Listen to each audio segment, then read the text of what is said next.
Hi, I'm Rhonda And I'm Shay, and welcome to For Women by by Women. Women.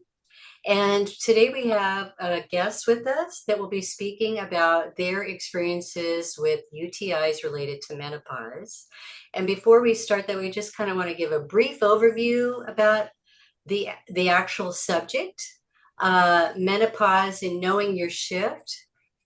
We'd like to continue that conversation. And what happens is when you go through menopause, you have less estrogen, which affects the vaginal area and the bladder as well. And people without the estrogen, you have loss of collagen in those areas, loss of elastin, diminished blood supply, and loss of the acidic environment, the pH. And that changes the entire ecosystem of both the genital and urinary tract. So because of these changes, you can develop urinary frequency, urgency, dysuria, which is pain, pelvic pain, or recurring UTIs. Yeah, so approximately 50% of postmenopausal women experience these symptoms, and 10 to 15% of the women over 60 years old have recurrent UTIs. So, among women experiencing these symptoms, less than 10% are prescribed therapies. This discrepancy between prevalence and treatment is partly due to a lack of patient education regarding these symptoms and the lack of physician initiated assessment. And that's because, they weren't educated on it when they went to medical school. And, part of that is maybe they're not an OBGYN. You go to the urgent care because you're having symptoms of a urinary tract infection and you want some help, but they're not educated on how to help you. Right. So, as we know, or we're learning, vaginal estrogen and low dose antibiotics sometimes are two very effective ways to prevent UTIs. And over time, the vaginal estrogen actually can reduce the recurrence of UTIs by 75%. So it's a great form of treatment along with DHEA. So there's different things that we can do for that, which is good to let other women know that there are ways to treat it, right? Yeah, absolutely. And the problem is that few women with GSM are prescribed vaginal estrogen, and many who get the prescription don't use it properly, can't afford it, stop using it, or fear using it because of misinformation and inappropriate FDA boxed warnings. And the problem is that few women with this problem are prescribed vaginal estrogen. I just You did say that, didn't you? Yeah, I think it's twice. Okay. Go ahead. But the crazy thing is about the vaginal estrogen is it's a local treatment, right? And it's entirely safe for essentially for all women. In fact, there are very few women over 50 who we couldn't recommend the use of local vaginal estrogen for. And as I briefly discussed last time, I was going to say that I struggled with recurring UTIs for about 3 years.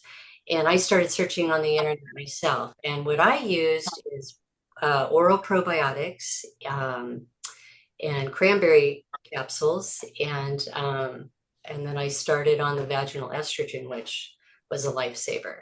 So those are the things. And recently, I've listened to different physicians like Dr. Mary Claire Haver and Kelly Casperson, and they've talked in depth about a lot of the stuff that we're talking about today. One of the symptoms of menopause. So that's my story. And I'm going to let Shay tell her story. Yeah, I'm going to keep it brief because we are talking about UTIs and other issues down below. But I started experiencing palpitations, which I just thought was from stress, and then hot flashes, crazy, crazy hot flashes, and then some vaginal dryness. But what I didn't realize until I just started recently educating myself is that our estrogen receptors are all over our body. Yeah. And so all of these areas are affected. But we're going to focus on UTIs and vaginal dryness and things like that. So, Stephanie, we'd love to hear you share about your story with the UTIs and what your experience was like. So it's interesting listening to you guys talk. I'll tell you that when a couple of years ago I started getting UTIs chronic to the point where I was getting it every month and a half. I would go on an antibiotic and literally almost to the day, 1 month and a half, I would get another one, and they would come so hard and so quick and so rapid and aggressive that I would end up in the emergency room that same night, first feeling in the emergency room. It was very, very fast and horrible. Went to go see a urologist, and to your point, which you just made, some doctors don't know. I went to see a urologist, and this guy said, "I don't even know why you're here. Your other doctor can prescribe these prescriptions." And I'm like, help. I mean, I've had them now for over a year and a half. I need help. So what's going on? Do I have cancer? What's happening? Right, right. And he wouldn't prescribe anything. They were just giving me, treating it as it went.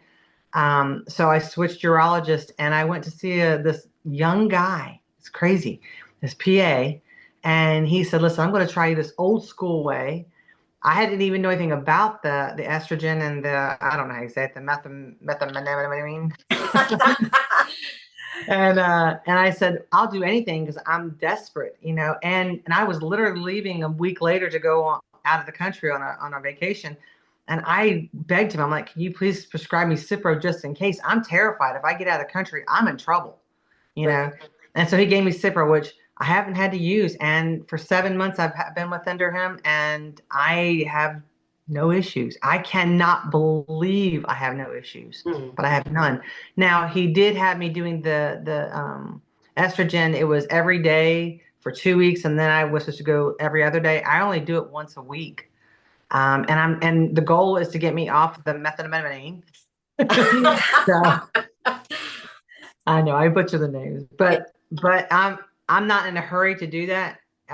Only because I'm just grateful to not be struggling. Right. Right. So understandably so. Right. Yeah. Right. That is a long time to endure a year and a half of being on antibiotics, and just messing up your GI system and your gut flora and all of that with being on the antibiotics. I'm so happy for you that someone came along for you and was able to say, hey, let's mix it up. I learned this. Yeah. Right. So right. Awesome. It was wonderful. Right. Right.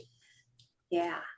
Awesome. So Deborah, tell us a little bit about your story. We just met recently, and I just thank you so much for being on. We'd love to hear what's going on with you. Yeah, I as well started having the menopause symptoms just this last year. August, having my last cycle and having hot flashes and just saying, oh my goodness, this is not fun. And so September I had a UTI, October I had a UTI, November I had a UTI, just like that. You go to the urgent care and you say, oh, this is not okay. And they got my symptoms and they gave me antibiotics. By the third one, she said, I remember you.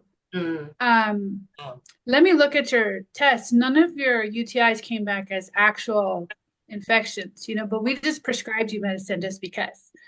Okay, well, I'm still not having a very comfortable life right now. Right, It doesn't matter what you tested for. Let's figure out. One of them said, well, really a good solution would be vaginal estrogen, but I can't give that to you. I can't prescribe it for you. You have to go see someone else. Okay, well, that's wonderful. Right. Can you help me right now? Right. And all along, I have a wonderful natural chiropractor, and she said, I think you should start some what are they? Hormones. So I've started pregnenolone to manage some hormones and some cal-amyl to manage my pH. But I thought, I started managing that, and then I kind of backed off because you think, I figured it out. And so then came the terrible UTI and BV all at the same time, and just awful. And you go, okay, I guess this is a long-term thing. It's not a quick fix. Right. You kind of wish that you could just take it and be done. Well, no, start thinking long-term. Okay, wonderful. So those two most recently in February were tested and definitely needed antibiotics. And I was on 2 antibiotics at the same time to manage it, which wrecks your everything else. Right. So right. So now I am a vigilant taker of my supplements. Yeah. I it's and for me, the hormone has been successful and the CalAMO to manage the pH for now until, you know, I would be happy to manage with vaginal estrogen as well if that's what's needed. But Right. you know, having limited access to doctors is frustrating, and knowledgeable doctors. So Right. uh, And that's a biggie right there. You hit the nail on the head, is that a lot of physicians have not, as Shay said, have not been educated on this. And so one of the things that's really good to do is to look like Dr. Mary Claire Haver. She actually has a list of physicians she recommends, but just looking for OBGYN or physicians that specialize in mhm. menopause, which that makes a huge difference because they're going to have more of an understanding of what women are experiencing with menopause and how to treat it, possibly treat it. Right. So, but thank you both so much for sharing your stories, because hopefully this will encourage and help other women that are struggling with the same issues, with vaginal or bladder issues, and just be able to encourage other women. Yeah, just to get the knowledge out there. Just as we were saying, we're nurses and we had no idea. It was us just getting together and like, yeah, I have this. Yeah, me too. And then just diving deeper in together to find out this information has really led us to this point. So we really want to thank you guys for being on here and telling your story, because it may hit a woman that is frustrated and doesn't know what's going on with her and how she can get help, and that she's not on antibiotics for a year. Right.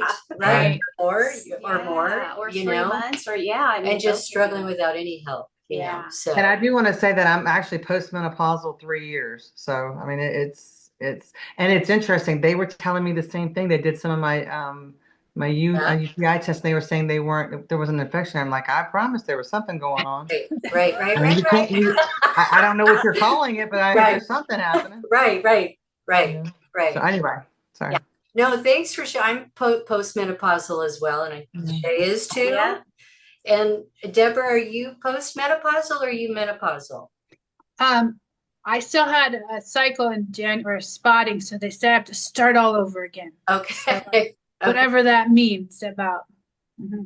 Right. Yeah, and for me too, it's like, yeah, it would have been nice to know all this when I was even before perimenopause, so I knew what to expect. Right, in your 30s, it would have been nice to know in your 30s. Yeah, definitely want to get this education out to others and just share the knowledge so we can help other women. Right. And not this be like a taboo subject. It's like, yeah, this is what we're all going through. Let's talk about it. Right. Very good. So, yeah. So we just want to end with, if anybody has any questions that watches this, or they have any comments, feel free to let us know. And again, we thank Stephanie and Deborah for joining us today. Love seeing you guys and sharing your stories. Thanks for having me. It's a pleasure.